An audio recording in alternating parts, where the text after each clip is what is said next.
Yun sa, yan. Lagay mo sa medyo gilid. Yan. Lagay mo sa medyo gilid.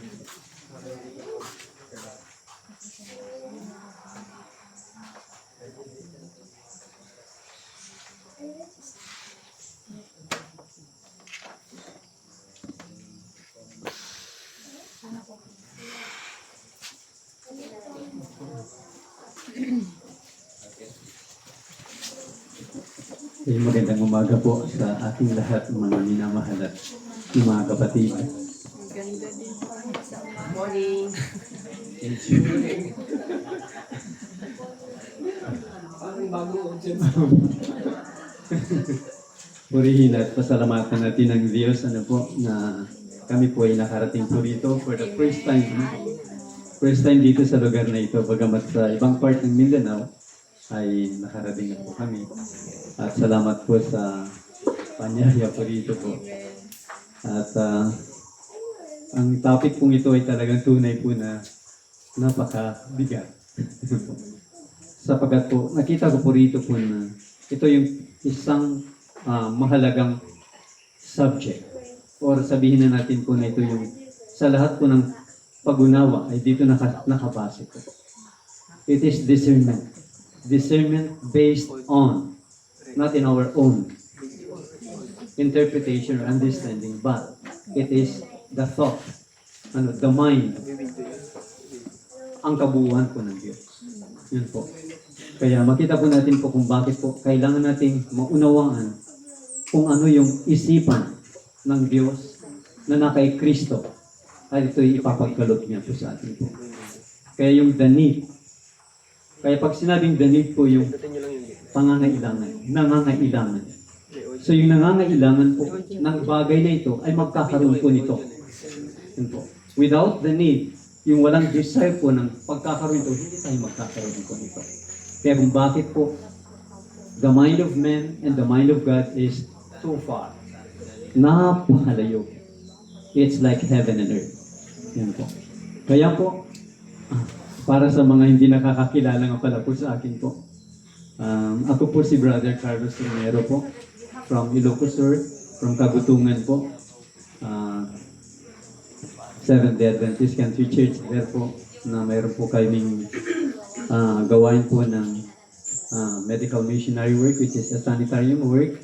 And po, meron na rin pong educational, meron na rin pong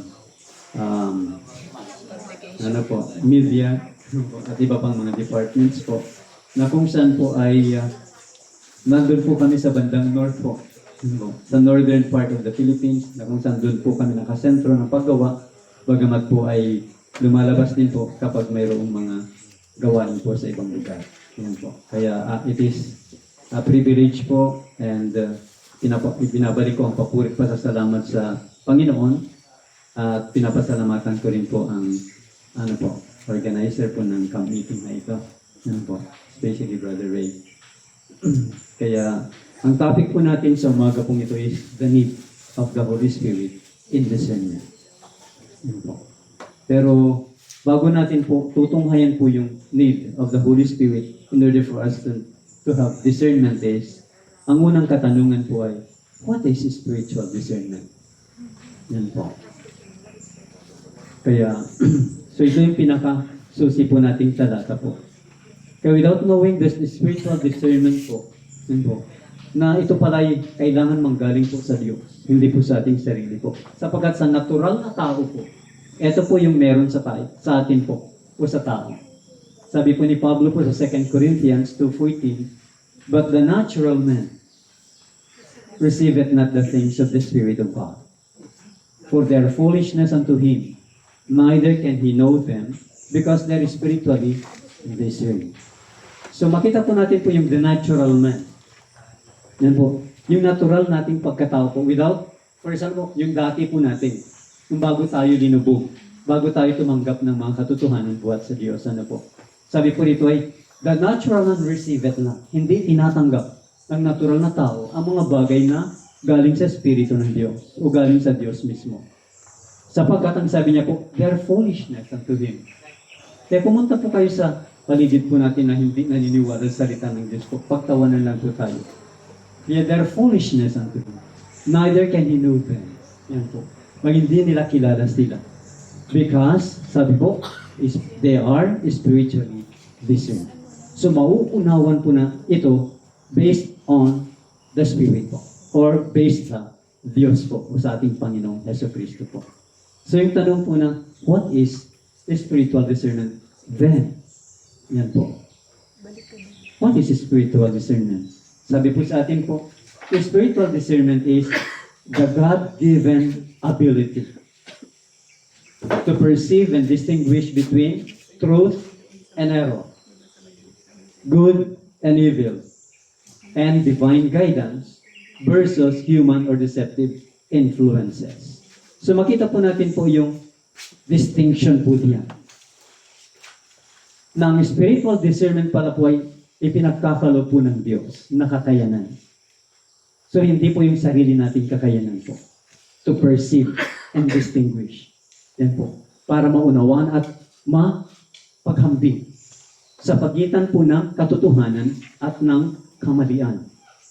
So kita po natin po dito po na ang spiritual discernment pala, ito yung talagang nagbibigay sa atin po ng aninaw, ng liwanag, ng kakaliwanagan po. Sa pagitan ng truth and error. Sa pagitan po ng good and evil. Sa pagitan po ng divine guidance laban sa human or deceptive influences. So, dito pala po kung bakit po magkakaroon po talaga ng pagkakahiwalay ng tao ng Diyos sa tao ng sanglibutan. Because of this. Kaya through discernment, makikita mo na po kung sino yung nasa Diyos o yung nasa sanglibutan. Yan po. Kaya napakahalaga pala po itong spiritual discernment. Kung gayon, yan po. Kaya sabi po sa atin po sa 1 Corinthians 2:12, now we have received not the spirit of the world, but the Spirit which is of God, that we might know the things that are freely given to us of God. So ito po, now, ngayon, ating natanggap, hindi yung espiritu ng sanglibutan, kundi yung espiritu na buhat sa Diyos, upang sa gayon ay malalaman natin ang mga bagay na malayang ibinigay sa atin ng Diyos. So ito po yun, kaya makikita po natin po, ano yung espiritong ibinibigay sa atin po? Is it from God or is it from the world? So yun po. Kaya pag may spiritual discernment tayo, madi-discern natin na po which is of God and which is of the world. Yan mga kapatid. Kaya sabi pa po, spiritual discernment, bumalik. Spiritual discernment is closely linked to wisdom and understanding, enabling believers to walk in alignment or in harmony with the will of God, and to guard against deception. So kita po natin po, yung word dito po na to guard against deception. Hindi lamang po ililig tayo sa pagkakaroon ng kaalaman o pagiging kasang-ayon sa kalooban ng Diyos, pero maiingatan tayo laban sa deception because it is the wisdom and understanding that will enable us to walk in harmony with the will of God. Kaya kung bakit po binigay sa atin po ang spirit of prophecy po? Why? Sabi po sa early writings po, it is the confirmer of truth and the corrector of error. Confirmer of truth and corrector of error. Yan mga kapatid. At sabi pa po sa 1 Corinthians 2:13, which things also we speak, not in the words which man's wisdom teacheth, but which the Holy Ghost teacheth, comparing spiritual things with spiritual. Kaya makita po natin po ang teaching from God and teaching from the world. Madi-discern po pala po rito po. Because spiritual things are spiritually discerned. And our teacher is the Holy Ghost, or the Father Himself, or Christ Himself, or the Word itself. So, in the Scripture describes it as an essential element of the Christian life, rooted in obedience to God's Word and dependence on the Holy Spirit. So, makita po natin po yung dependence on the Holy Spirit obedience to God's word. So makita po natin po rito na talagang linked together. Yan po, nagkakaisa, hindi sila pwedeng paghiwalayin. Yan po. At ang kahalagahan po nito yung laging dependence on the Holy Spirit. Without the Spirit of God, hindi natin mauunawaan. Or mating malilito po tayo. Yan po. Ang mga bagay-bagay kapag hindi ito buhat sa Espiritu ng Diyos, sa Espiritu ni Kristo. Kaya it is an essential element, mahalagang elemento sa buhay nating mga Kristiyano po. Sapagkat ito'y nakaugat, may pupundar tayo sa pagsunod sa salita po niya. At magkakaroon tayo ng pagiging dependent sa banal na Espiritu. So kita po natin po, hindi niya pinuputol ang ugnayan, kundi lalo po tayong pinapalapit at pinalapit. Hanggang sa tayo magiging cemented, compacted sa Kanya. Yan po. Kaya sabi po sa 1 Corinthians 2:4 and 5, and my speech, sabi ni Pablo po, and my preaching was not with enticing words of man's wisdom, but in demonstration of the Spirit and power. So makikita po natin po rito po, mga kapatid, yung pinag-uusapan kanina po, yung sariling pagpapaliwanag at yung pagpapaliwanag ng banal na Espiritu ng Diyos po. So kita po natin sa Apostol Pablo, my speech and my preaching was not with enticing words. Kita niyo po mga kapatid yung enticing? Yan po. Maraming nagsasalita po ng ganitong paraan po. Marami pang mga action o ginagawa po. Just to attract attention. And not with enticing words of man's wisdom, but in demonstration of the Spirit and power of God. Yan pala po. Kapag sinabing Spirit and power, yan po, nakikita po. Nakikita. That your faith should not stand in the wisdom of men, but in the power of God. So yan po, ang nais po ng Panginoon po. Dito po sa tinatawag na spiritual discernment. Kaya punta po tayo sa pangalawa po.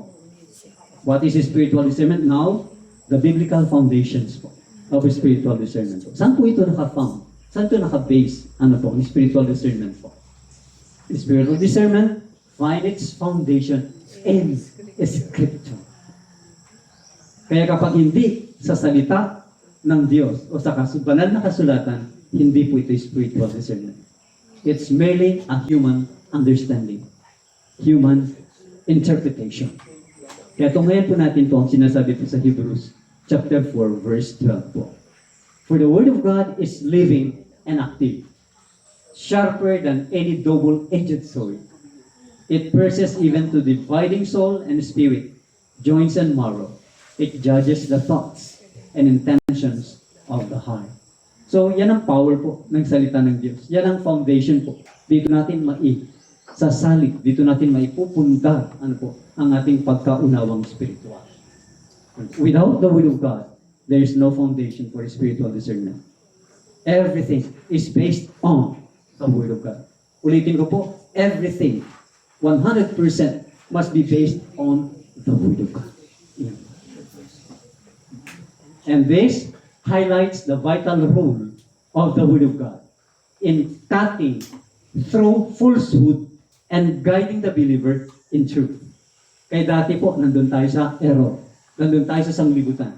Nung ating tinanggap, ang Panginoon ng salita po niya, dadalhin niya tayo doon po sa truth na ito.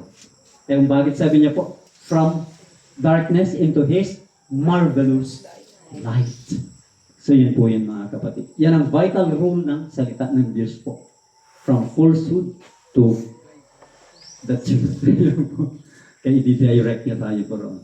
And moreover, sabi po ni Pablo po sa 1 Corinthians 2:14, it emphasizes the necessity of the Holy Spirit in understanding spiritual realities po. Sabi po niya po, yung key text po natin po, but the natural man does not accept the things of the Spirit of God, for their foolishness to him, and he cannot understand them, because they are spiritually discerned. So yun po. Kaya salamat sa Panginoon na tayo ay babaguhin o pinago. Yan po. By dying, then by a new life. Yan po. So from this passage, sabi po, the source of spiritual discernment is clear. Only by the Holy Spirit can believers truly receive and interpret the deeper truths of God. So without the Holy Spirit po, can we discern? Can we understand the Word of God talaga na perfectly? We cannot. We cannot po. Mananatili pa rin pong understanding po ng tao. Yan po. Magiging paliwanag pa rin po ng tao. Without, kaya nga sabi po nga, before reading the Bible, we need to pray and ask the guidance of the Spirit of God. At dito po sa pangatlo po, mga kapatid, function or work of the Holy Spirit. So dito na po papasok po yung need natin. Dahil po, siya po yung gagawa. Yan po. Ang Espiritu ng Diyos, ang Espiritu ni Kristo ang gagawa sa atin para unawa. Ano po? Kaya sabi niya po, the Holy Spirit works a primary function in granting spiritual discernment. Ulitin ko po, works a primary function in granting spiritual discernment. So, siya po yung pagbubuhatan ng pagkaunawa ng salita po ng Diyos. Ayon po sa John 16:13, sabi po, however, when the Spirit of truth comes, He will guide you. He will lead you into all truth. He will lead you into all truth. All truth. Yan mga kapatid. Bagamat po ito ay hindi po instant, sapagkat po yung capacity po natin na tumatanggap po. Nakasalalay din po doon. May mga tao po na mabilis, makaunawa, may mga dahan-dahan, at mayroon ding mabagal. Yan mga kapatid. Kaya sabi niya po, how big when the Spirit of truth is come, He will. The word na, He will po yung will. Kaya, sigurado po, kung tayo nagpapailalim, yan po, He will lead us into that old truth na sinasabi po niya po. Kaya, and this guidance includes, ito po, illuminating Scripture, convicting of sin, and helping the believer identify pitfalls of false teaching. Yan ang kagandahan po. Now, talagang magiging matalino pala ang mga anak ng Diyos. Bakit po? Ito nyo po, yung false teachings, madidiscern mo kaagad. Yan mga kapatid. Because there are many false teachers throughout the world. Yan po. Kaya kailangan po natin po talaga ng spiritual discernment. Yan po. Based on the Word. Based on the Spirit of God or the Spirit of Christ. Because siya po yung mag-illuminate, magliliwanag, nagbibigay sa atin ng pang-unawa sa kasulatan. At i-convict niya tayo sa kasalanan. Yan po. Kaya makita po natin po yung function, yung gawain ng banal na Espiritu kapag pinahintulutan natin po siya. Kaya hindi lang maunawa ng salita po. Napakahalaga po ito. Convicting of sin. Bakit po? We need to remove that sin. Kaya kung bakit po mayroon tayong probationary period na binigay ng Diyos po, katulad ng Israel, 490 years. To stop sinning. Yan po mga kapatid. Because sin, ito yung nagpapalabo ng kasalanan po. Nagpapalabo sa salita ng Diyos. Kung bakit din po napapasagal ang pagtanggap natin ng Espiritu ng Diyos. Because of that. And then sabi niya po, helping the believer. Yan po. Tinutulungan niya tayong mga mananampalataya para makilala po natin yung mga nagpapabagsak ng mga false teachings. Yan mga kapatid. Kaya, rampant na po ba mga false teachings po?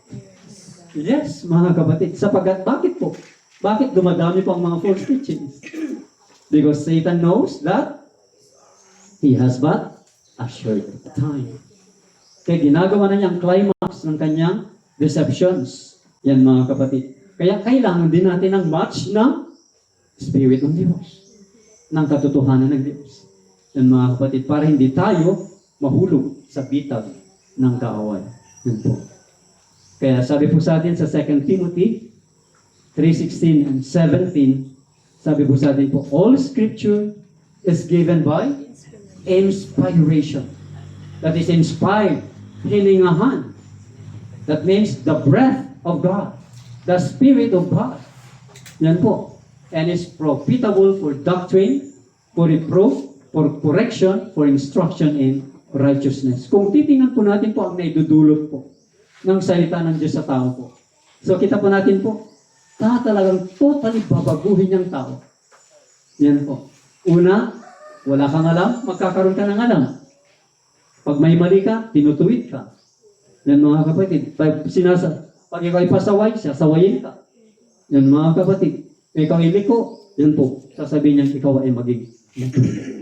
Yan mga kapatid. That the man of God may be perfect. Yan ang aim po ng Diyos po. Kung bakit tayo binibigyan po niya ng salita, ng spiritual discernment through His Spirit, mga kapatid. Sorry po, Ilocano po yun. That the man of God may be perfect. Para tayo bilang mga tao ng Diyos ay maging sakdal at lubos na tayo po ay sorry po. All good works. Sorry po. Hindi pa rin. Unto all good works po yun. Opo. Sorry po. Yan po. Hindi ko na po kanina po. Unto all good works. Siguro nagkaroon po yung pindot kanina. Yun mga kapatid. Furnace unto all good works. Okay. Salamat po. So, dito po pinapakita lamang po sa atin po na through the Word of God, ito po yung mangyayari po. Kaya sinasabi po kung bakit magkaroon tayo ng spiritual discernment, ito yung magagawa niya sa tao po na nagpapasakop sa Diyos po. Gusto po ba natin na tayo maging perfect at tayo po ay lahat ang gagawin natin ay good works? At kung magkagayon mga kapatid is, the Lord will be glorified. Because makikita sa atin po yung buhay at karakter ng Diyos. Yan po, through Christ po, in the Word. Ngayon po, ito po yung sa atin, yung kagandahan po. Mayroon tayong gamot. We have the antidote. Yan po, for false teachings. We have the Bible, we have the Spirit of Prophecy, and the Definitive Message. Yan mga kapatid. So dito po natin po maibabase po. Yan po. Kung wala po ito, at kung gagamit sila ng iba, possible po na maidadala tayo sa hukay. Yan po, sa butas. So kaya po mayroon tayong basis. Ito pong tatlo pong ito. Bagamat po kahit naalisin mo yung una ay pangalawa at sa kapangatlo, kung mananatili kang sa Biblia po, possible din po. Pero hindi pwedeng mawala po yung tatlong yan sapagkat ipinaghalob sa atin ng Diyos. Gagamitin po natin po yung tatlo pong yan para ma-discern po natin what is truth and error. Particularly po, binigyan po tayo ng 28 fundamental principles. Yan mga kapatid. Yung 1889 at the pillars of our faith or landmarks or present truth. Yan mga kapatid. Kaya dito po natin ibabase ang ating pong pananampalataya, mga kapatid. Para tayo po ay magkaroon po ng lubos na pagkaunawa sa Diyos, kay Kristo Jesus, o sa Kanyang salita. Yan mga kapatid. And by relying on the Holy Spirit, sabi po, Christians gain clarity that transcends mere intellectual analysis. So dito po, may hahambing na po natin po yung sariling pagkaunawa po ng tao.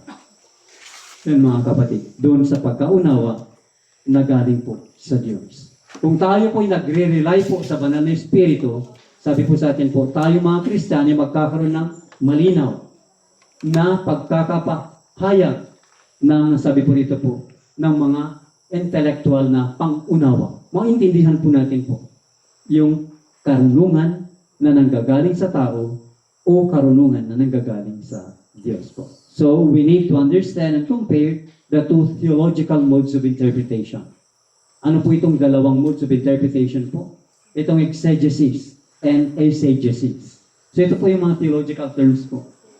Ng exegesis, yung taking what the word says. Kung anong sinasabi ng salita, yun. Yun na po yun ang tatanggapin. Yun po. Pag sinabing eisegesis, putting our own understanding to the word. Tayo po yung naglalagay ng kahulugan sa salita po ng Diyos. So, alin po dapat po ang gagamitin? Exegesis. Yan mga kapatid. Exegete. Yan po. Not exegete. Exegete. Ito po yun. Kaya, mula sa salita, ito yung ipapasok natin. Yun ang exegesis. Exegesis, mula dito, lalagyan mo ng kahulugan. Yan po. Mga kapatid. So, the Spirit's presence in every believer. Yan po.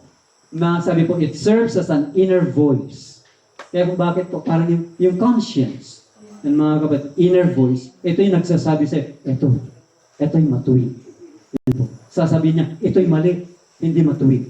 Kaya sabi, the Spirit's presence in every believer serves as an inner voice, pointing to the ways of righteousness while steering away from destructive paths. So makikita po natin po rito po, kapag ang banal na Espiritu ay nasa sa atin po, bawat mananampalataya ay sabi niya po, ito yung nagsisilbing inner voice.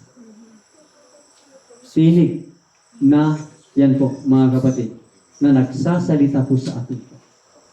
So ibig sabihin ay nagfa-function po yung ating conscience po para tayo dalhin sa daan patungo sa katwiran po. Why? Sabi niya po, steering away from destructive paths. So makikita po natin po bakit sa pasimula pa lamang po sa panahon na Dan at Eva po ay mayroon nang ilinagay po doon sa gitna ng halamanan. Ano po yung ilinagay po sa gitna ng halamanan po mga kapatid? It is a testing. The knowledge of good and evil. So makikita po natin po ng Diyos bagamat po. Makikita po natin po na ang Diyos ay pag-ibig at ipinakita po yung tunay na pag-ibig po, hindi niya tayo ginawang robot. Yan po. Ginawa niya tayo malaya. Bagamat po, matitest po yung kalayaan. Yan po natin po. Kaya kung bakit kailangan ng spiritual discernment or the presence of the Spirit sa atin po. Huwag salita ng Diyos po. Kasi doon mo po natin mahahambing po yung katwiran sa kalikuan. Yung mabuti sa masama. Yan mga kapatid. Kaya po, sabi po sa atin po, pag sinabing, in the presence of the Spirit is the presence or the indwelling of the Father and the Son, or the Word, by the believer, by faith. So ito po mga kapatid. So pag sinabing presence of the Spirit, mga kapatid, it is the presence or the indwelling of the Father and the Son. Sapagat sabi ni Kristo po, sabi niya po, aking ipapanalangin sa Ama at ipagkakalubang aking Spirit. Ang banal na Espiritu, at sabi po niya po ay, hindi ko kayo iiwan ng comfortless, but I will come to you. I will come to you. And I will make abode. Tapos sa kabila naman po, we will make abode with you. So yun po mga kapatid. So, the presence or the indwelling of the Father and the Son, or the Word, ay sa believer. And it is by faith. Sa pamamagitan ng pananampalataya. Kaya katulad ng sinabi po ni Kristo po, receive ye the Holy Ghost. Pag sinabi niya pong receive ye the Holy Ghost, iba po ba yung tinanggap ng mga lagad? It's galing kay Kristo po yun. Yung Espiritu ni Kristo. Yan po. Then I will come to you. Yan mga kapatid. And we will make abode with you. Behold, I stand at the door and knock. I am with you always, even unto them. Sino pong nagsasalita po diyan? Si Jesus Christ. Yan po. Paano mangyayari na si Jesus Christ ay mapapasakin? Yan ang kanyang sinabi. Yan ang kanyang ginawa. Kaya pag sinalita niya po yan, siya mismo po yan. Yan po. Ang sasa sa atin. Yan mga kapatid. Hindi iba. Yan po, hindi ibang Kristo po. Si Kristo mismo po yan. And the only safe path or way, sabi po ni Christ po sa John 14:6, I am the way, the truth, and the life. So Jesus is the way, the truth, and the life. And sabi po sa Psalms, the sanctuary is God's way. The way of God is in the sanctuary. At sino po yung nasa sanctuary po? The Father and the Son. Yun mga kapatid. So makita po natin, and then, the narrow way, which is the way to life. That is the only safe path or safe way. Wala na pong ibang daan. Baka pag dumaan tayo sa ibang daan, ay patungo po ito sa pagkapahamak. Yan mga kapatid. And that is spiritual discernment. Yan mga kapatid. So number 4 po, the key principles of spiritual discernment. Ano po itong mga principles po ito? 1, alignment with the Scripture. So, pag sinabing alignment po, kaya kung bakit po natin binabasa po ang Biblia po, bagamat tayo ay counsel po from ang present truth, pero pwede po natin basahin po ang Biblia po from Genesis to Revelation. Kaya sabi niya po ito, alignment. Kaya pag binasa mo ang Genesis po, pasimula hanggang Revelation po, na-align ang ating isipan sa isipan ng Diyos.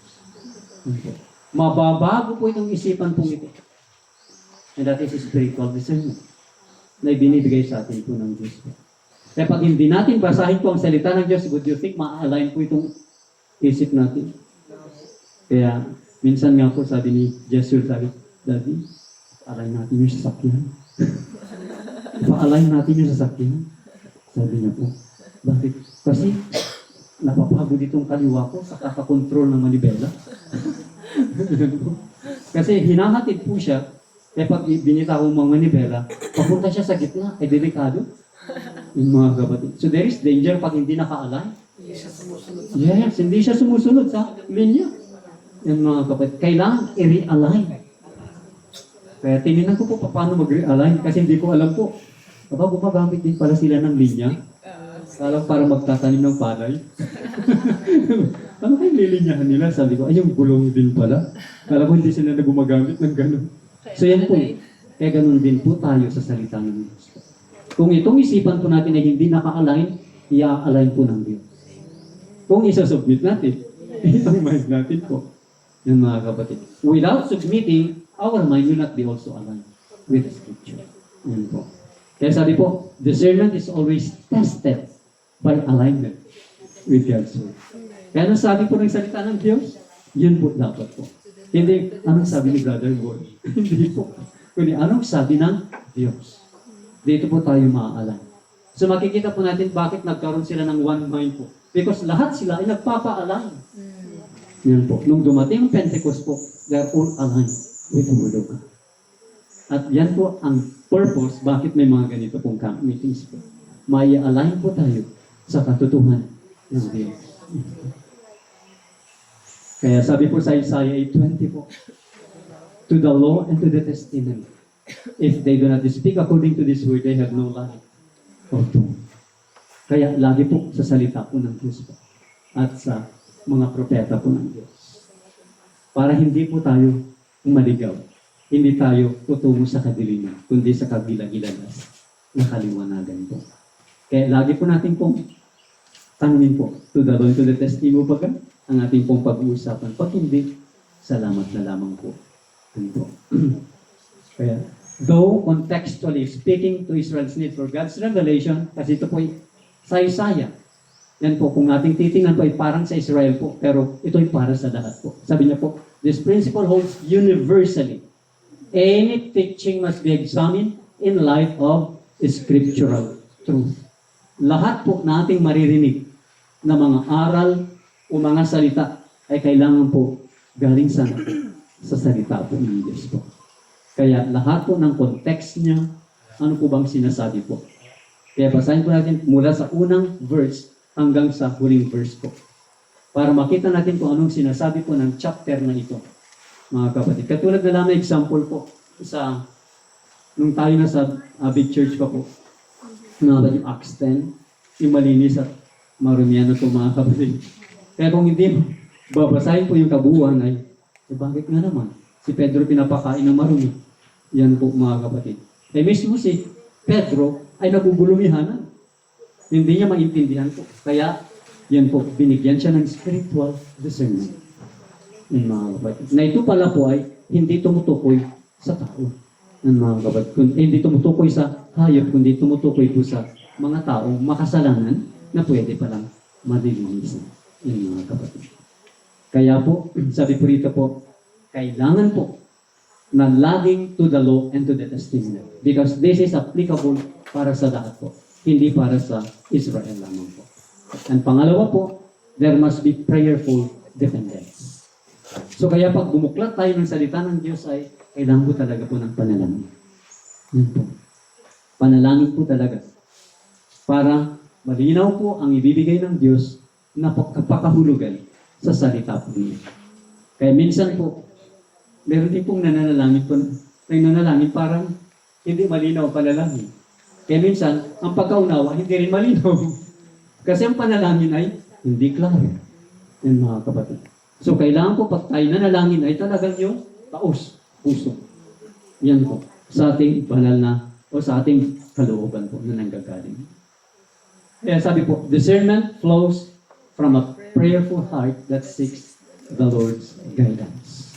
Kaya ang pagkaunawa po ay dumadali po mula sa mapanalangining puso na naghahanap ng patnubay ng Panginoon. Yan mga kapatid. Kaya discernment ay ipagkakaloob po sa atin po through this way. Yan po. Prayerful heart seeking the Lord's guidance. Yan mga kapatid. Kaya sabi po ni James po, sa James 1:5, now, if any of you lacks wisdom, he should ask God, who gives generously to all without finding fault, and it will be given to him. Amen. So yan po mga kapatid. Kaya tayo po bagay may wisdom sa ating mga sarili po. We don't have wisdom. Yan mga kapatid. Sapagkat ang wisdom ay galing lamang sa Diyos. Pero po tayo sariling kaunawaan, pangunawa. Pero maring hindi ito galing sa Diyos. Yan mga kapatid.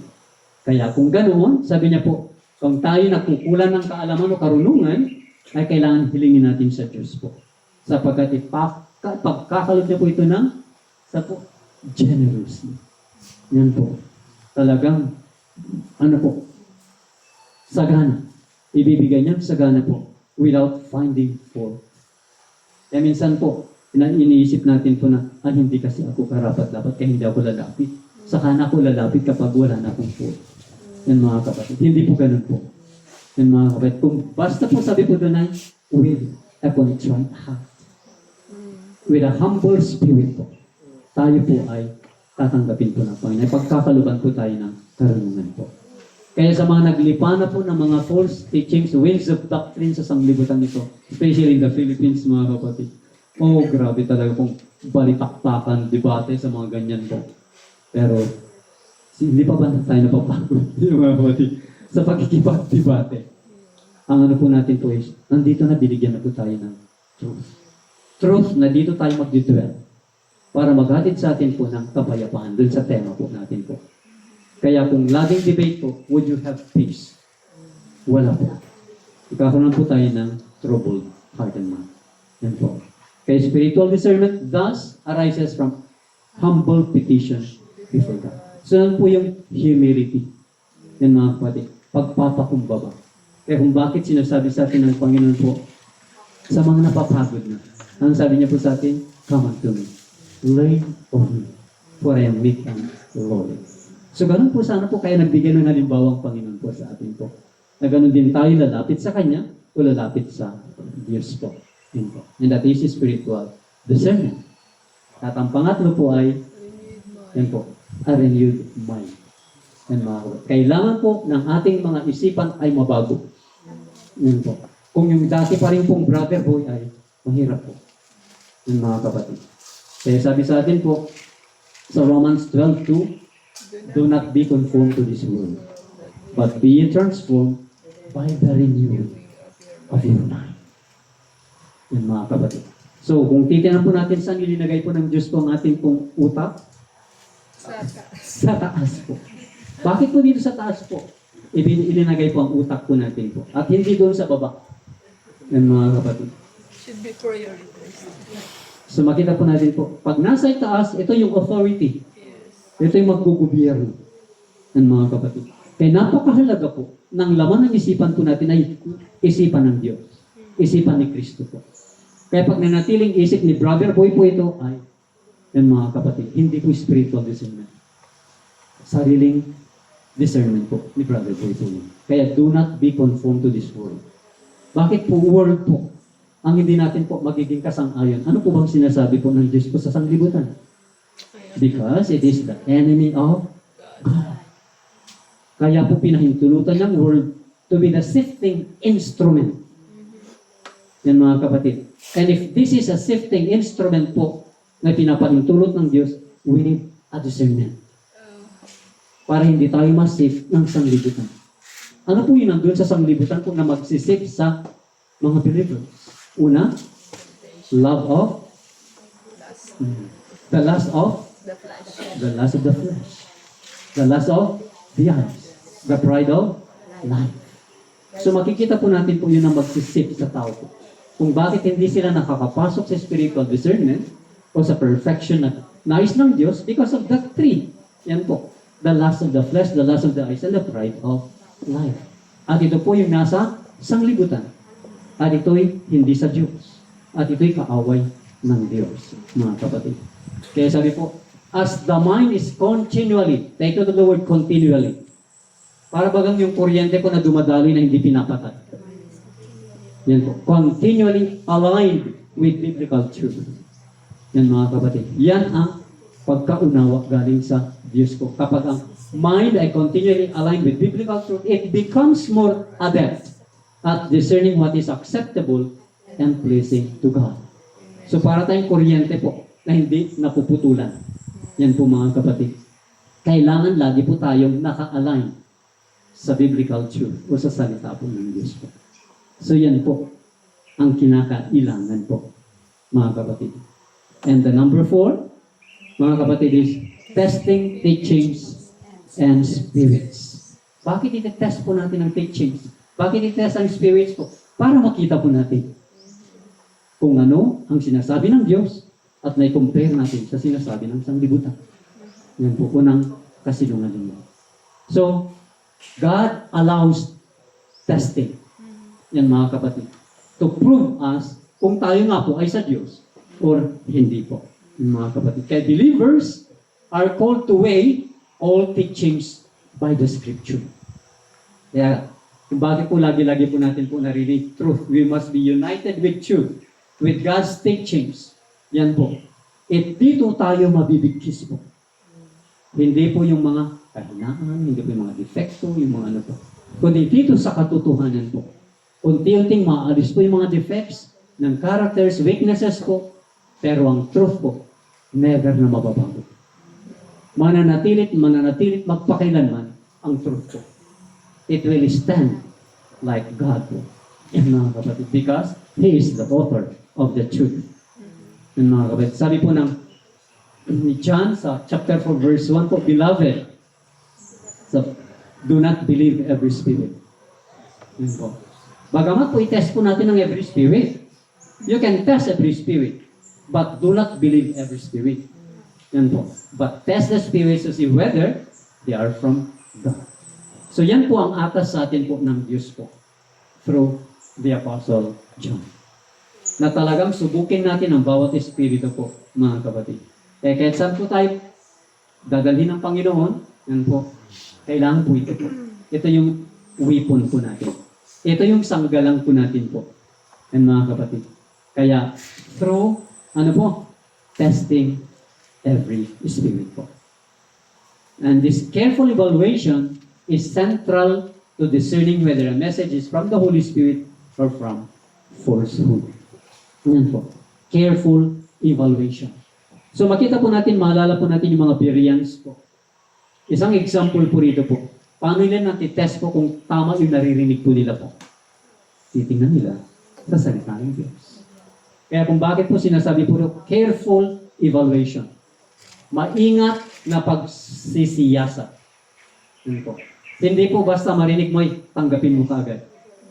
Yan po. We must evaluate po kung ito ay galing sa Diyos o galing sa falsehood. Yan mga kapatid. Then, the next one is practical application in the Christian life. So makita po natin po from the definition of spiritual discernment. Then now, the application. Yan mga kapatid. So tunghayan po natin po ang application po nito po. In the daily life, the spiritual discernment can be practiced by comparing any claim or situation to biblical principles po. Kaya mayroon tayong 28 fundamental principles na dito po natin isasalig po. Yung ating maririnig, ating pong masasaliksik po sa kasulatan po. Kaya sa araw-araw na pamumuhay po natin, nahuhubog po itong spiritual discernment po. Hindi pwedeng isang araw lamang po magagamit po yan. Kaya kung bakit po ito ay lifetime. Yan mga kapatid. Habang tayo nabubuhay, kailangan natin ng spiritual discernment po. At ito ay kailangan po natin pong i-practice po. Kino-compare po natin po ang hinihiling ng mga biblical principles po. Kaya ito man ay mahirap o magaan. Yan mga kapatid. Ito man ay nakaatang ang ating pong buhay o kamatayan. Yan mga kapatid. So, it must be practiced in our daily life. For example, sabi ko, when evaluating life decisions, such as choosing friendships, ang kadalasan po, pinag-uusapan po yan. Career paths or ministry involvement. So kapag pinag-uusapan po yan mga kapatid, sabi po, one should seek the confirmation of Scripture. Then prayer and godly counsel. So yan mga kapatid. Kailangan ating pong ikonsulta sa pamamagitan ng katunayan sa salita ng Diyos. Sa pamamagitan ng panalangin at mga godly counsel. So makikita po natin po rito mga kapatid po. Ito yung paano natin ma-evaluate po. Kung paano tayo magdedesisyon sa ating mga sarili in terms of paano yung mga decisions na gagawin po natin po. Yan mga kapatid.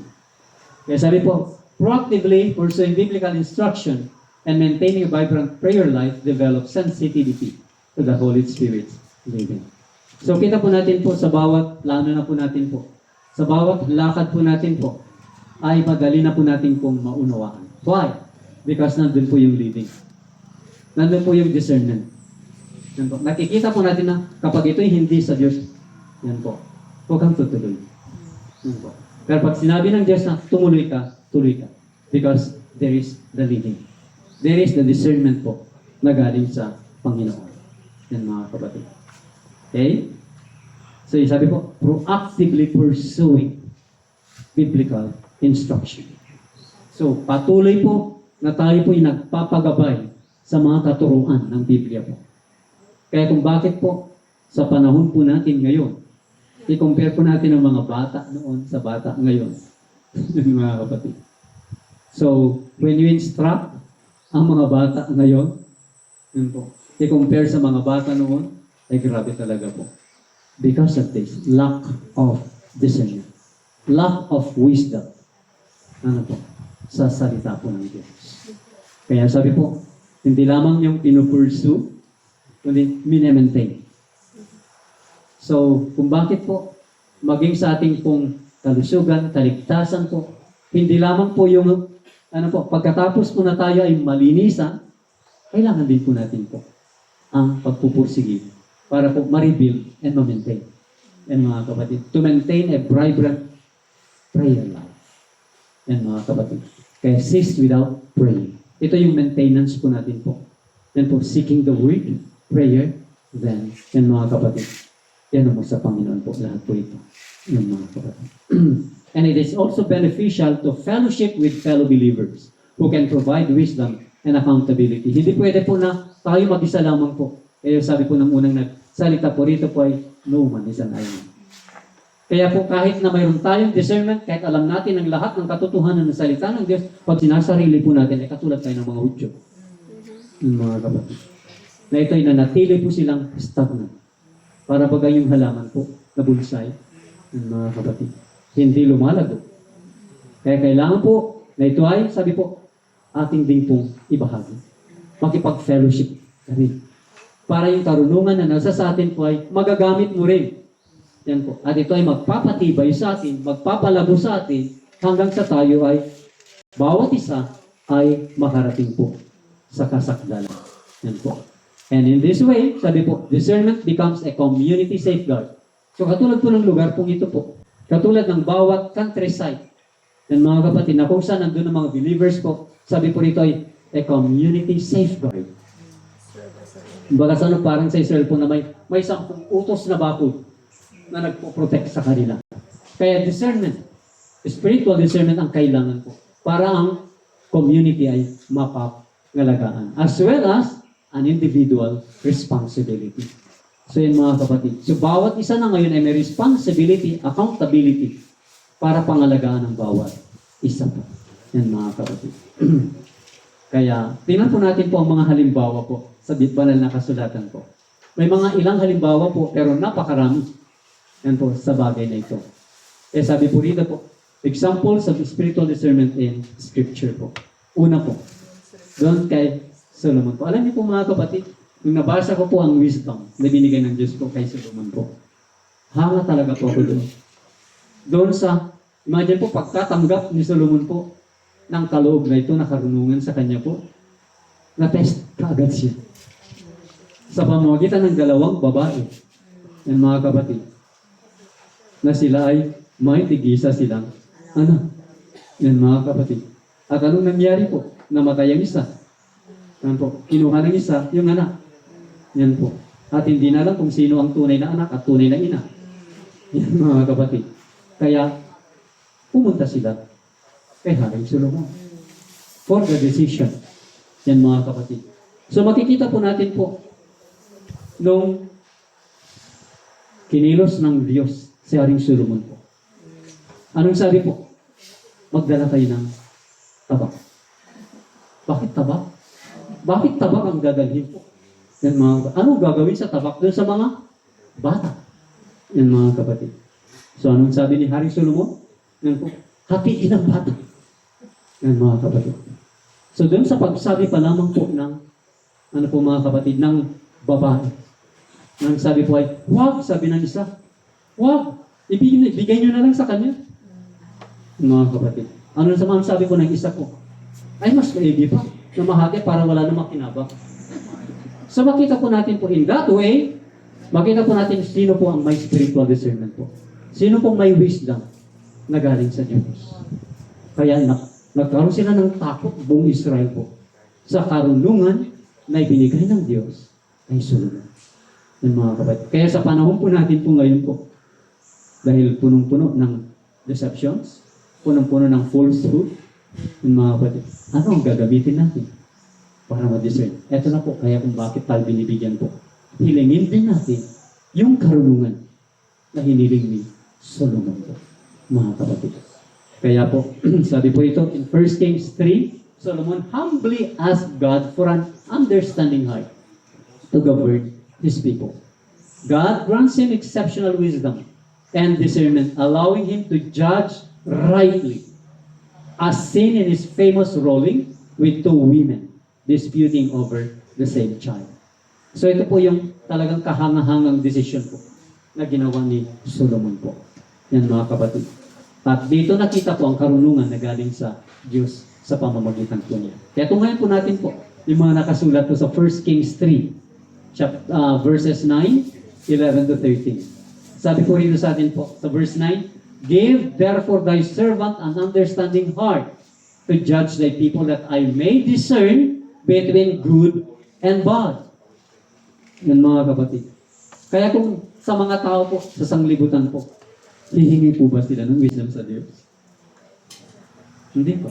Pero sa believer po, ito yung difference po.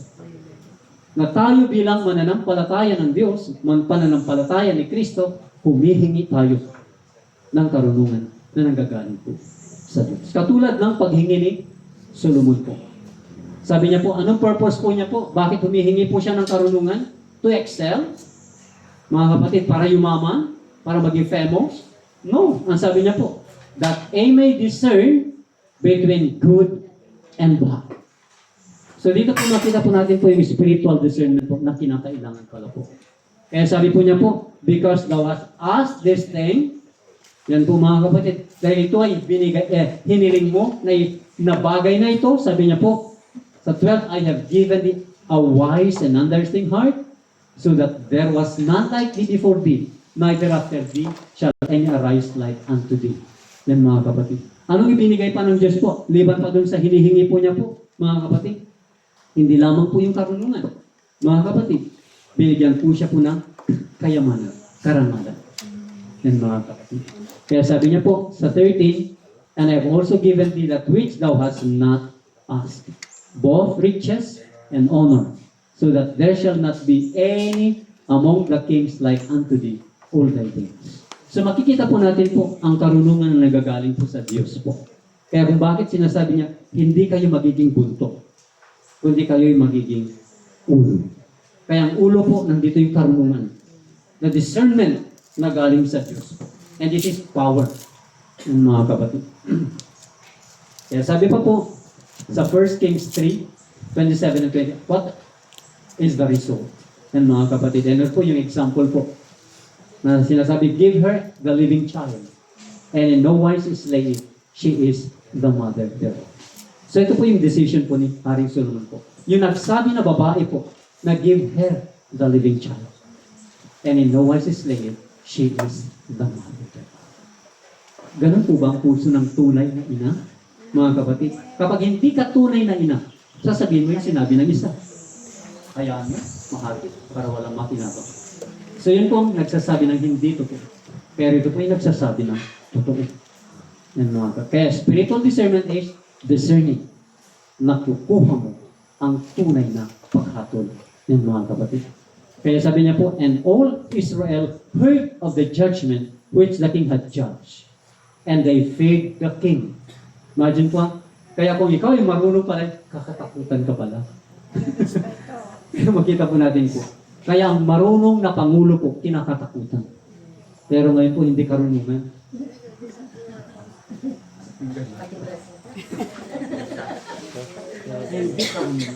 Yan mga kapatid. Kaya makikita po natin po, and they feared the king, for they saw that the wisdom of God was in him. Yan po. Ito yung kinakatakutan nilang dahilan po. Dahil nakita nila sa hari na ito na nandun yung karunungan ng Diyos na po, to do judgment. Eh ngayon po, nasusuhulan.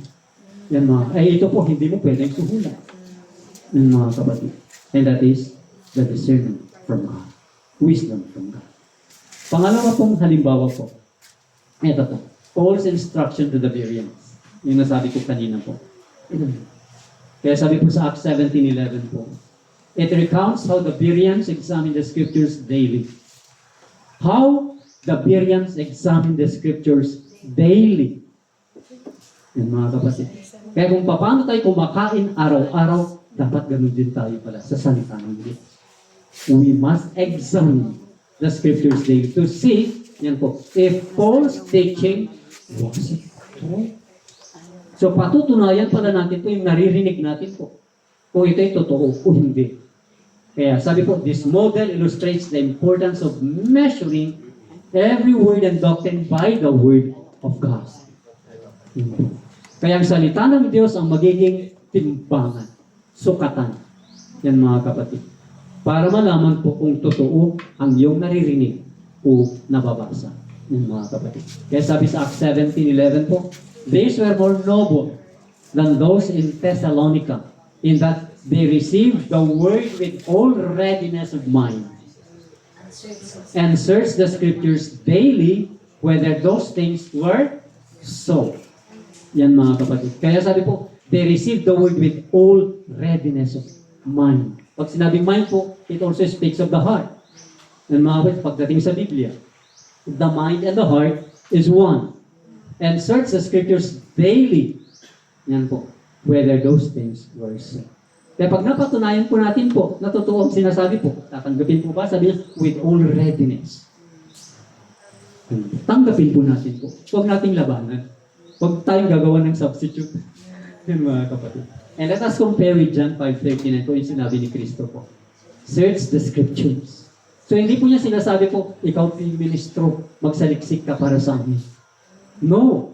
Ngunit bawat isa, yan po, dapat ay magsaliksik ng salita o kasulat. For in them ye think ye have eternal life, and they are they which testify of me. Kaya makita po natin po, bawat kaanim ng iglesia, marunong. Bakit po? Bawat isa, nagsasaliksik. Hindi yung nagtuturo lamang. Yung tumatayo lang sa harapan po. Kaya makita po natin, huwag kayong magtataka po kung bakit lahat ay sumasagot o yung palasagot. Sapagkat po, nag-aaral pare-pareho. Yan mga kapatid. Mayroon silang discernment. Yan mga kapatid. At ang pangatlo po, ito po, yung rebuke ni Jesus sa mga Pharisees po. Ilang rebukes po? Ilang beses po ni-rebuke po ni Christ po? Ilang rebukes meron po sa Matthew 23? Yun po. Kung mayroon 7 last words, may 7 rebukes. Yun mga kapatid. Or 7 woes.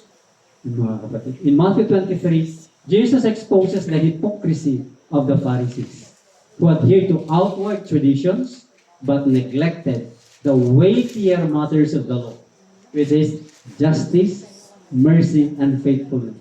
So makita po natin po yung weightier matters of the law. Yung mas mabigat sa timbang sa kautusan po. Ano po yun?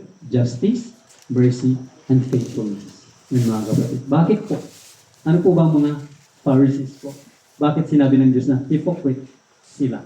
Yan po. Kaya sabi po, Jesus models discernment by distinguishing between superficial observances and genuine righteousness. Yan po. Kaya pag hindi natin nalampasan ang katwiran ng mga Pharisees po ay baka hindi tayo makarating po roon. Kaya dapat lampasan po ang righteousness po ng mga Pharisees po. Tingnan po natin yung 7 woes. Yan po. Matthew 23, 13, 14, 15, 23, 25, 27, and 29. The 7 woes of Christ to the scribes and the Pharisees po. Kaya sa 13 po, but woe unto you scribes and Pharisees, hypocrites. Sakit ano po. Pero paano sinalita kayo ni Kristo po ito? Yun po. Siya bagay natangsi? Ano po? O siya po baga ay naiinis, nagagalit? Na nagsasalita po nito po? Or sabi po ng disadvantages ay with his heart. Umiiyak po yung puso po niya. Habang binabanggit ni Kristo po ang salita po nito. But woe unto you scribes and Pharisees, hypocrites. Woe unto you scribes and Pharisees, hypocrites. Woe unto you scribes and Pharisees, hypocrites. Woe unto you scribes and Pharisees, hypocrites. Hanggang sa pangpito po. Yan mga kapatid. 7 beses. Ito yung mga dahilan bakit sinabi po niya po. For ye shut up the kingdom of heaven against me. For ye neither go into yourselves, neither suffer ye them that are entering to go in. For ye devour widows' houses, and for a pretense make long prayers. Therefore ye shall receive the greater damnation. For ye compass sea and land to make one proselyte, and when he is made, ye make him twofold more the child of hell than yourselves. For ye pay tithe of mint and anise and cumin, and have omitted the weightier matters of the law. Yun po yung kanina po. Then for ye make clean the outside of the cup and of the platter, but within they are full of extortion and excess. For ye are like unto whited sepulchres, which indeed appear beautiful outward, but are within full of dead men's bones and of all uncleanness. Because ye build the tombs of prophets and garnish the sepulchres of the righteous. Bakit? Nakikita po ba ng Panginoon po ito sa kanila? And that is spiritual discernment. Yung mga kapatid. Yan ang discernment ni Christ na binigay ng Father. Ibinigay sa Kanya po dito. Kaya sa atin ang po yung ibibigay ni Kristo sa atin. Yan po. Kaya, ang pito po, how to develop this. Developing spiritual discernment po. Growing in spiritual discernment is a lifelong endeavor. So therefore, it is also sanctification. Yan po. Ang spiritual discernment, kailangan natin habang tayo nasa sanctify po. Throughout our lifetime, buong buhay po, dapat nasa po natin po ito. Yung mga kapatid. Because believers can cultivate it by immersing themselves in scripture and prayer. So the word immersing po. Alala po natin pag sinabing immerse, baptize. To be buried. Yan po. Para tayo ilulubog at mamatay. Yan po. Saan po dapat tayo ilulubog at mamamatay po? Mga kapatid, sa tubig. That is the salita. Yan mga kapatid. And the prayer. Yan po. Pag angat po, ay dapat bago na po. Yan mga kapatid. So, doon tayo mai-immerse sa salita po ng Diyos po. Para magkaroon tayo ng spiritual discernment. And that is cultivating spiritual discernment sa atin po. Then, surrounding themselves with godly mentors. Kaya bakit napakahalaga po yung association. Kaya katulad po nito po. Yan mga kapatid, we need to associate with our kapwa believers. Yan po. Pero pag pumunta ka naman po sa unbelievers po, be careful. Yan mga kapatid. Be very, very careful. Apply spiritual discernment. Yan mga kapatid. And then, actively engaging in worship and service. Huwag kakalimutan po ito. Yan mga kapatid. Kaya pag pinagsama-sama niyo po ito po, yeah, you are safe. Yan mga kapatid. Then, opportunities to apply discernment present themselves whenever one encounters, ito na po, teachings, philosophies, or cultural trends that challenge biblical truth. Paano po yung aral po? Yan po ay laban sa atin. Paano yung mga philosophies o kultura ay laban sa atin? Yan mga kapatid. Itong tatlo pong ito mga kapatid, it is marami ang laban sa atin ito. Yan po. Yung nasa sanglibutan, halos lahat. Yan po. Ay hindi ka talaga tag-sanglibutan. Talagang aalis ka sa sanglibutan. Yan mga kapatid. Kaya kung bakit po binibigyan tayo ng spiritual discernment? Para ang biblical truth ay siya lamang po yung ating panghahawakan. Yan po. At hindi tayo madagal. Ano po? Matatangay ng agos po. Ng kamalian. Yan mga kapatid. So yan po. Kaya kailangan po, sabi po rito po, kapag may oportunidad, yan po mga kapatid. Kasi kailangan din po matest po tayo. Hindi yung nandito lang tayo nakakulong. Kundi kailangan din po, punta ka po, makita po natin po, yung mga turo. Yan po. Kailangan po, kaya pag tumayo ka, nandun ka sa kanila po, kung makarinig ka ng mga teachings po, ano po, so yun po, matitest po tayo. Even in their philosophies and culture po.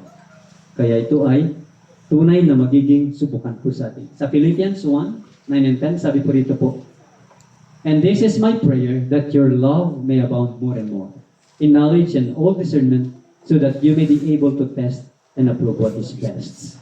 Yan mga kapatid. So dito po mga kapatid, sabi ni Pablo po, "This is my prayer, that your love may abound more and more." Kaya ito nun po yung word na, alam niyo po yung salitang LOVE sa akin po. No? It is a taboo sa akin po. Allergy ako sa salita. Yan mga, para baga, kasi nga po pag ano po yung mga, di ba yung mga conservative, yung mga ano po, especially po sa North people po, compared to the South people. Yan po. Sa totoo lang po, pag pumunta kayo sa North, makikilala yung mga taga-North. Yan mga kapatid. Hindi expressive po, pero hindi naman lahat. Yan po. Generally po. Kaya makita po natin yung pag nagsabi ka ng love, o darling, o honey, aba, para silang okay, sister, ano, pero pinakong totoo sa kanya po yun. Yan mga kapatid. So sabi po rito po ay, ito yung sinasabi ko na Apostol Pablo sa atin po, that your love may abound more and more, in knowledge and in all discernment. So magkakalakip-lakip po yun mga kapatid.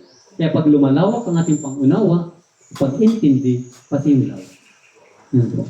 Kaya pag may love, yan po magkaroon ng pagkaunawa, that you may be able to test and approve what is best. Kaya hindi lamang po yung good or better. It must be, papunta po tayo sa best. Kaya yan po ang nais ng Diyos po na marating po ng bawat isa sa atin. Kaya sabi po rito, as love for God grows, so too does the ability to identify what is godly, what is wholesome, what is reflective of the Lord's character. So yun po yung mga kapatid. Habang ang pag-ibig ng Diyos ay lumalago, ganoon din po yung kakayanan na kumilala ng mga banal, mabuti, at sabi niya po ay nakakaunawa sa karakter ng Diyos. So pangunawa sa karakter ng Diyos. So makikita po natin po ang nagagawa po ng spiritual discernment po. Yan mga kapatid. At bilang conclusion po, mga kapatid, sabi sa Ephesians 4:7, tapos baba po sa 1-2-3. Sabi po sa atin, but unto every one of us is given grace according to the measure of the gift of God. Sino po walang nakatanggap? Walang natanggap po na gift kay Christ po. Meron po bang walang natanggap po rito sa atin? It means po, bawat isa ang nag-gift. Yung mga kapatid. Eh sabi ng Apostol Pablo po, therefore kung tayo nakatanggap po ng bawat isa ng gift, sabi niya po, I therefore the prisoner of the Lord beseech you that you walk worthy of the vocation wherewith ye are called, with all lowliness and meekness, with long suffering, forbearing one another in love, endeavoring to keep the unity of the Spirit in the bond of peace. Same pala pong may spiritual discernment din po mga kapatid. Nagkakaroon po siya ng peace. Yun po. Kung bakit po, ang tema po ng camp meeting po rito ngayon ay Isaiah 26:3 and Philippians 4:7. Thou will keep him in perfect peace, whose mind is stayed on thee, because he trusted in you. Whose mind, and the word of God is the mind of God. Ibig sabihin, yung mind po natin ay nakaset sa word ng Diyos po. Kaya kung bakit tayo we stay on God, because we trust in Him. Yan mga kapatid. Sabi sa Philippians 4:7, and the peace of God, which passeth all understanding, shall keep your hearts and minds through Christ Jesus. So yan po mga kapatid. Kung bakit po yung kapayapaan ng Diyos na sumasa atin ng buong karunungan o pagkaunawa, ito yung lalagay sa ating mga puso't isipan kay Kristo Jesus. Yan mga kapatid. So kung bakit po tayo ay maitatatag sa batong matibay, yan po, na walang iba kundi si Kristo Jesus po. So sabi pa po, dito sa conclusion po natin, spiritual discernment is a pivotal aspect of the Christian life. So makikita po natin po kung bakit nakasalalay po ang buhay Kristiyano po sa spiritual discernment po. Dahil nga po, sabi kanina, lagana po ang instrument ng kaaway. There are false teachers at maraming pangwasak na ginagawang kaaway po. Allowing believers to recognize God's truth, differentiate it from deceptions, and choose righteous paths. So makita natin po kung bakit po binigyan tayo ng halimbawa po ng Diyos through kay Eva po noon po at kay Adan. Ito po yung puno ng pagkakilala ng mabuti at masama. Kaya nung pinanganak si Kristo po, ito yung sa Isaiah po. Nang kakainin po niya ay ito para pipili niyang mabuti at iiwanan niya ang masama. Yan mga kapatid. So nakasalig po ito sa kinakain po natin. Kinakain physical, pinapakain natin sa isipan, pinapakain sa ating spiritual. Nakasalalay po doon sa ipinapasok natin sa ating mga sarili po. Para ma-recognize natin ang katotohanan ng Diyos, ma-differentiate natin ang pandaraya, at pipili natin ang matuwid na mga daan. Yan mga kapatid. Kaya dito nakasalalay po ang spiritual discernment sa ating buhay. Mga kapatid. It stands upon the foundation of the Scripture, empowered by the Holy Spirit, and grows through a continual process of prayer, study, and faithful obedience. So nandito po, mananatili na po yung prayer, study, and faithful obedience because of the spiritual discernment. Yan mga kapatid. So kita po natin po, stands upon the foundation of Scripture, empowered by the Holy Spirit, and grows. Stands, empowered, and grows. Kailangan po yan po mga kapatid. Kaya by cultivating spiritual discernment, believers not only protect themselves from harm, but also honor God as they walk in wisdom, glorifying Him through both their understanding and their actions. So by cultivating. So nandito po yung mahalaga po. Kailangan natin i-cultivate kung paano tayo nagtatanim at nagko-cultivate. Yan po. Para magkaroon po tayo ng ani. Ito yung spiritual discernment po. Believers protect ourselves from harm and honors God as we walk in wisdom, glorifying Him through both our understanding and our actions. But the last portion is, ito po mga kapatid, warnings and appeals from the spirit of prophecy. Ito po yung mga babala at mga apila po mula sa espiritu ng pangbuhulan. Yan mga kapatid. Una po, sabi po sa Counsels on Health, 554 paragraph 2, we are to have clear spiritual discernment. Dapat magkaroon tayo ng malinaw na pagkaunawang spiritual po. Else, we shall fail of understanding the opening providences of God that are preparing the way for us to enlighten the world. So yun po mga kapatid. So bilang tagapagdala ng liwanag po sa sanglibutan ito, we are the light bearers. We are the watchmen sa sanglibutan po. And we need a clear spiritual discernment. Yan mga kapatid. Then sabi pa po, the jewels of truth lie scattered over the field of revelation, but have been buried beneath human traditions, beneath the sayings and commandments of men, and the wisdom from heaven has been practically ignored. For Satan has succeeded in making the world believe that the words and achievements of men are of great consequence. Kaya anong tinitingnan pinapakinggan ng karamihan po? Salita ng magaling na magsasalita. Yung mga kapatid. Salita ng tao, hindi salita ng Diyos. Ito yung warning. At ito yung apila rin po ng Diyos po sa bawat isa sa atin. And there are veins of truth yet to be discovered. Kaya huwag tayong satisfied po sa alam na po natin.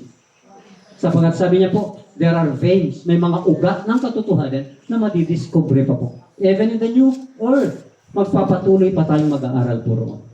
Kaya sabi, but the spiritual things are spiritually. So, huwag natin kakalimutan po yan. We need the Spirit of God, Spirit of Christ, to discern the spiritual things, mga kapatid. Next po, minds be clouded with evil. Take note. cannot appreciate the value of the truth as it is in Jesus. Minds beclouded, isipang napalabo, yan po, ng kasamaan, ay hindi niya ma-appreciate ang halaga ng katotohanan na katulad na nakay Kristo po.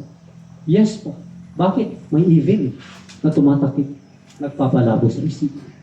Kaya when equity and iniquity is cherished, men do not feel the necessity of making diligent effort with prayer and reflection to understand that they must know or lose heaven. Mga kapatid. Kaya kapag ang kalikuan ay pinanghahawakan, ang tao hindi niya nararamdaman ang pangangailangan ng, sabi po, masidhi na paggawa ng may panalangin at pagbubulay-bulay upang unawain na siya po ay, sabi po, malalaman niya or mawawala ang langit sa kanya. Yan po. So yung iniquity po ay dapat ay alisin po. Kung paano ng ating isipan ay dapat na maalis ang mga nagtatakip na nagpapalabo po. And that is spiritual discernment ang kailangan po ng mga kapatid. Then, sabi pa po, they have so long been under the shadow of the enemy that they viewed truth as many old objects through a smoke and imperfect glass. So matagal na daw po sila nasa ilalim ng ano daw po, shadow of the enemy. Natatakpan po tayo ng anino or ulap. Ano po?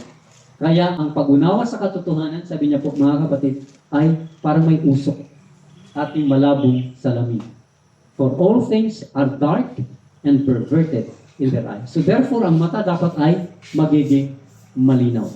Yan po. That is spiritual eyesight or spiritual discernment. And their spiritual vision is feeble and untrustworthy, for they look upon the shadow and turn away from the light. So kadalasan po kasi yun ang tinitingnan, hindi yung liwanag, yung malabo, yung pangit, yung hindi maganda, yung masama. Kaya kailangan po yung light ang titingnan para magkaroon tayo ng kaliwanagan. Yan mga kapatid. The world has no part with the believers in this world. Take note ha, the world ay walang bahagi sa mga mananampalataya sa gawain po ito. Dahil hindi nila hinihiling ang spiritual discernment po. They cannot discern the motives and principles by which God's people are bound in their relations and dealings with one another. Kaya huwag tayo magsalig ng mga kapatid sa taga-sanglibutan. Sumalig tayo sa Diyos o sa Panginoon po. Yan po. Maging sa ating pakikipag-ugnay o pakikipagrelasyon sa ating mga kapwa. Sabi pa po, the world is the chief enemy of religion. Alam niyo mga kapatid, sa Ilocos po, dahil nga po sa pagtayo sa prinsipyo po mga kapatid ay ito po ang sabi ng sanglibutan. Especially po sa munisipyo po. Narinig po namin po, mga taga-kagutungan hindi marunong sumunod sa patakaran ng gobyerno. Yan mga kapatid. Bakit po? Dahil yung practice po natin ay hindi nila practice. Ang practice nila hindi natin practice. Yan mga kapatid. Kaya sabi po, the world is the chief enemy of religion. Kailan niyo po mga kapatid nung mayroong kapatid doon po na dinala po roon at doon namin pinalabas ang bata po, mga kapatid, ay bakit hindi daw namin dinala po sa hospital? Yan po, isa ring point po roon po, mga kapatid. Na nung dumating panahon po na maging yung pinaka-municipal health officer po, pinaka-doktora po, kasi babae pong doktora po doon, mga kapatid, ay sabi po niya po, kayo ang nagtuturo sa tao na hindi sumunod. Lalo na may vaccination po. Opo, kami daw po nagtuturo sa mga tao. At ang huli niyang salita po ay mga kapatid ay talaga ang kalaban po ay relihiyon. Ang sabi po niya po. Kaya the world is the chief enemy of religion. Kaya from the mayor down to the municipal health officer. Kaya sabi nila po ay religion is the enemy. Kaya mayor po namin po ron po, huwag ka lang magsalita laban sa kanyang religion po, magkaibigan kayo. Mga kapatid. Pero pag nagsalita ka na laban sa kanyang paniniwala, ay magiging kaaway. Mga kapatid. Kaya magkaisa po sila, mayor and the health officer po. Pero salamat sa Panginoon po, Dahil sa espiritu na dala-dala po natin, kapag humarap po tayo sa kanila po, sila po yung kumakalma. Yan po. Lumalapit din po sila po. Kaya sabi po nila po ay, ang sa inyo ay sa Diyos. Ang sa amin ay sa tao. So makikita po natin yung nadi-discern din pala nila. So mayroon din po silang discernment. Binibigay din ng Panginoon po yung discernment na yun sa kanila po. Kaya sa atin po, tumayo lang po tayo sa discernment na binibigay po ng Diyos sa atin po. Kaya sabi po, the world is the chief enemy of religion. And the satanic forces are constantly at work through the world. Take note po, the satanic forces are constantly at work through the world. Kaya ang sanglibutan ay ginagamit ni Satanas. Kaya makita natin po ngayon po, lahat ng nangyayari po, yan ay pakana ng kaaway po. And those who are professed Christian, yet associated with the world in close fellowship, are so much one in spirit. Kaya take note po, maging babala po ito sa atin po. Hindi lang sa espiritu, maging ang aims and principles of working, that they cannot discern between him who serveth God and him who serveth the world. Ito po'y babala po at panawagan sa bawat isa sa atin. Be careful with associating with the world. May the Lord bless His people with His spiritual eyesight to see that the children of God and the world can never be in co-partnership. Ulitin ko po yung huling bahagi po. To see that the children of God and the world can never be in co-partnership. Kaya ano ang dalangin ni Sister White para sa atin po? May the Lord bless His people with His spiritual eyesight. Kaya matatapos na po. Whosoever will be the friend of the world is the enemy of God. So yun na po. Kaya you are not in any case to become contaminated with spirit or influence of unbelievers. Be afraid. Be afraid of uniting or binding up in bundles with them. Be afraid of communicating the works connected with the Lord's cause. To those who have no part with God or sympathy with those who love the truth of God, I raise my voice of warning against the mingling in our institutions of the worldly element with those who believe. We have the danger signal to sound. Yan mga kapatid. Kaya signal, danger signal para sa atin po ito po. Kaya we lift our voice of warning upon the social attractions by worldly beats and worldly baits. Let not the world's direction and propositions be given to God's people to control. So ano dapat po magkukontrol sa atin po mga kapatid? From God. Not from the world. Yan mga kapatid. Kaya hanggang dito lamang po mga kapatid. Kaya kung ating tutunghayan po the significance of spiritual discernment po and the necessity of the Holy Spirit of God or of Christ po. Para magkaroon po tayo ng spiritual discernment na ito, para ma-distinguish po natin which is of God and which is not. Para hindi tayo madaya, hindi tayo matangay po ng kamalian o kasinungalingan for destruction. Bagkos, and mga kapatid, ay mananatili po tayong ilaw o liwanag na nagdadala po sa sanglibutan na ating pong kinagagalawan ng mga kapatid. At maraming salamat po at nawa po tayo ay pinagpala po ng Diyos po sa umaga po.